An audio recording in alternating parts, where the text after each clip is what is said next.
Certainly for me, this underpinning of faith and spirituality lies through all the decisions that I make, but particularly around investing. And I think that the nature of this social responsible investing is how can we use this capital to bring about a better world. And if we can keep that at the forefront of our minds, like the different definitions that we have of what impact investing is and how do we find the right balance between financial returns and that social impact, I think can all come under this banner when that intentionality is there around whatever sector it is that we're looking at, really affecting the lives of other people.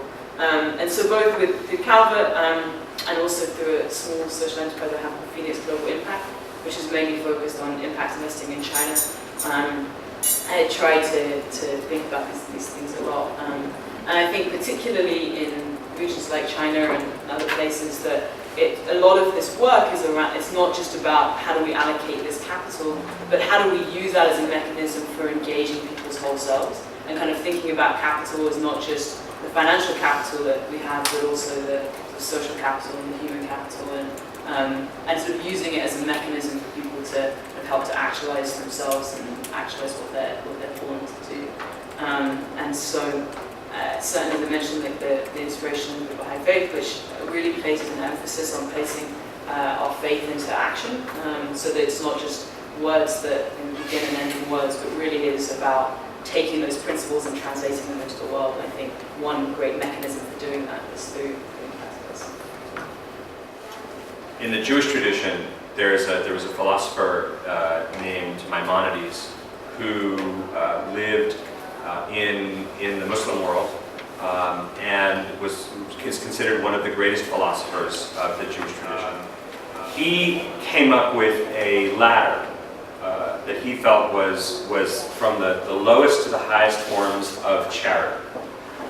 And by charity, he really was thinking about the intentional act of helping another person, right?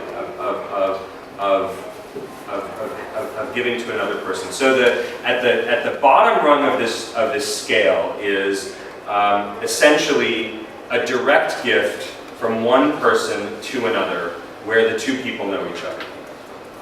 So at these are scales of good. So I want to make sure that everybody understands that this is not criticizing this, but he's trying to rank, because he was a Platonic philosopher and he was trying to come up with ideal systems.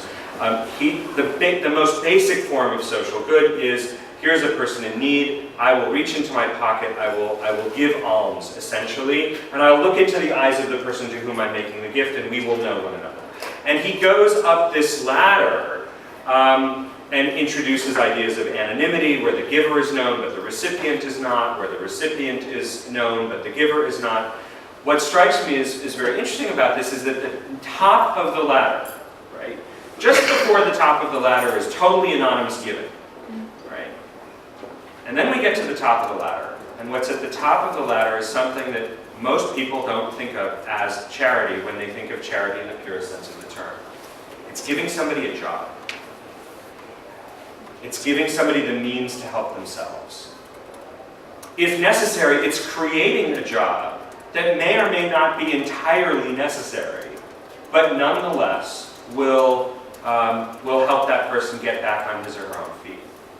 And what strikes me as so interesting about that particular ranking is that there's no sanction on the idea that by giving somebody a job, you might actually make some money out of that, right? People, we've all been involved in businesses. You hire people, you hire staff to grow your company, and when you have more capacity, you actually make more money.